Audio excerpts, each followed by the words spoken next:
a program sponsored by the Maya International School. Innovative and refreshing new approach to education. Address Dwarika Nagar in front of Greenland Marriage Garden, Rewa. नमस्कार, Vindhya times में आपका स्वागत है। मध्य प्रदेश का किसान चौतरफा मार झेल रहा है। हालात ये हैं कि मध्य प्रदेश के अलग अलग जिलों में हुई आफत की बारिश में किसानों की फसल बर्बाद हो गई है। पहले मूसलाधार बारिश हुई, आंधी चली जिसमें फसल पूरी पसर गई। उसके बाद ओले गिरे। ओले गिरने के बाद क्या हालात हुए, दलहन की पूरी फसल लगभग खराब हो गई है।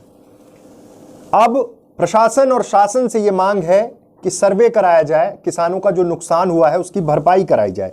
आपको बता दें कि जिस तरह से ये बारिश हुई है, पूरे रीवा के मनगवा में 88 mm बारिश हुई है। गेहूं की फसल लगभग खराब हो चुकी है और मध्य प्रदेश में सबसे ज्यादा आंकड़ा था बारिश का। जिस तरह से कल बारिश हुई, उसके पहले एक दिन पहले जो बारिश हुई थी और आज जो बारिश हुई है उसमें जो ओले गिरे हैं, गुड़ विधानसभा अंतर्गत तमाम गांवों में जिस तरह से ओले गिरे हैं, तस्वीरों में आप देखिए क्या हालात हैं।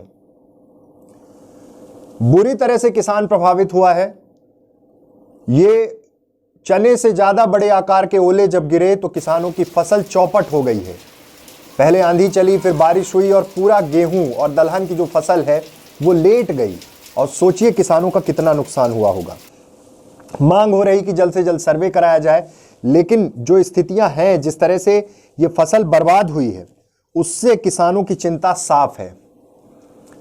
मौसम अगले 1-2 दिन खराब रह सकता है। आज तेज बारिश जब हुई दोपहर के बाद तो सबसे ज्यादा प्रभावित गुड़, उसके अलावा नई गढ़ी में भी पहले बारिश हो चुकी थी, ओले गिर चुके थे। अलग अलग जिले के ग्रामीण क्षेत्रों में, अलग अलग हिस्सों में जिस तरह से बारिश हुई है उससे किसानों को बहुत नुकसान हुआ है। पहले कर्ज लेकर किसान खेती करता है, उसके बाद जब फसल काटने की बारी आई, उसके पहले जो ये प्रकृति की मार हुई है उससे किसान बेहद प्रभावित है। और इस मसले पर अब मांग की जा रही है कि प्रशासन और शासन जल्दी इस पर कार्रवाई करे। मध्य प्रदेश के मुख्यमंत्री अलग अलग जिलों में थे और वो दौरे साफ तौर पे उनके साफ थे कि किसी भी तरह से किसानों को बचाना है, और जिसके लिए लगातार मुख्यमंत्री अलग अलग जिलों में पहुंचे थे। उनका कहना था कि जिनकी फसल जिस तरह से खराब हुई है उसका पूरा मूल्यांकन होना चाहिए और आदेश दे दिया है कि सर्वे किए जाएं। प्रति हेक्टेयर 32,000 रुपए की राहत राशि का ऐलान सर्वे में, जिसका 50% से अधिक नुकसान हुआ है। साथ ही फसल बीमा योजना का लाभ भी दिया जाएगा। ओलावृष्टि या बिजली गिरने से मृत व्यक्ति के परिजनों को 4 लाख की सहायता राशि। सर्वे के लिए उन्होंने कहा गेहूं, चना, मसूर, सरसों और हॉर्टिकल्चर सहित सभी फसलों का सर्वे किया जाएगा। किसानों को राहत देनी है। गाय भैंस की जहां मृत्यु हुई है, इस जहां बिजली गिरी है वहां पर 37,000 रुपए, भेड़ बकरी की हानि होने पर 4,000 और अलग अलग ऐलान है। लेकिन इतना क्या काफी है किसी किसान के लिए? ये तो जख्म में एक हल्का सा मरहम लगाने जैसा ही होगा। रीवा जिले का किसान, विंध्य का किसान बेहद बुरी तरह से प्रभावित हुआ है। पिछले दिनों जब बारिश हुई तो लगभग 4.5 घंटे बारिश पहाड़ी क्षेत्र में हुई है, जो सीधी चुरहट का एरिया था वहां हुई है। रीवा में जो मूसलाधार बारिश हुई, आसपास के जो ग्रामीण क्षेत्र हैं जहां के किसान भारी मात्रा में गेहूं की खेती करते थे, दलहन की खेती करते थे, कितना नुकसान हुआ है। आज इस पूरे, जैसे ही बारिश खत्म हुई, अलग अलग जगह से फोटो वीडियोस आने लगे, विजुअल्स आने लगे कि किस तरह से बर्फबारी हुई है। कश्मीर जैसे हालात बन गए थे रीवा में। रीवा सीधी को जोड़ने वाले टनल और आसपास के जो वीडियोस आए हैं उसमें भी यही स्थिति थी।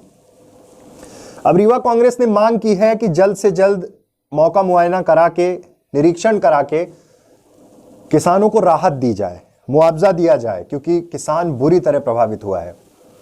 रीवा जिला कांग्रेस कमेटी के अध्यक्ष इंजीनियर राजेंद्र शर्मा ने सोशल मीडिया में भी ये बात रखी, विजुअल्स जो रखे उसमें भी ये बात रखी कि किसी भी तरह से किसानों को राहत देना बहुत ज़रूरी है। किसान चौतरफा मार झेल रहा है। पहले खाद का संकट हुआ तब किसान मारा गया, उसके बाद पानी नहीं मिला सिंचाई के लिए तब किसान मारा गया। अब जब किसी तरह फसल तैयार हुई तो ये बेमौसम बारिश के कारण किसान बुरी तरह प्रभावित हुआ है। मुख्यमंत्री ने तमाम ऐलान किए हैं। अब देखना है कि राज्य शासन के तमाम अधिकारी, कर्मचारी जिनकी तैनाती होगी, कि जल्दी से जल्दी निरीक्षण कराएं और किसानों को उनका हक दिलवाएं। हक से मतलब ये है कि किसान सरकार की ओर कब देखता है। किसान सरकार की ओर तब देखता है जब वो विपत्ति में होता है। सरकार उसके लिए क्यों? सरकार सिर्फ इसलिए कि जब मुसीबत में हो सरकार मदद कर सके। आज किसान बेहद परेशान है। इस बार फसल बहुत अच्छी थी। अलग अलग जिलों से ये रुझान आ रहे थे, चाहे बात इंदौर की हो, उज्जैन की हो, विदिशा की हो, बीना, सागर, हर जगह किसान बुरी तरह प्रभावित हुआ है। फसल खराब हुई है। कैसे इसकी भरपाई हो पाएगी? ये मुआवजा महज मरहम की तरह है, लेकिन ये भी सही तरीके से लग जाए, ये बड़ी बात है। तो अब देखना है कि कब प्रशासन का सरकारी तंत्र सड़क जमीन पर उतरता है, किसान के खेत तक पहुंचता है, मूल्यांकन करता है और कैसे किसानों को राहत मिल पाएगी। बहुत बहुत धन्यवाद। A program sponsored by the Maya International School, innovative and refreshing new approach to education. Address Dwarika Nagar in front of Greenland Marriage Garden, Rewa.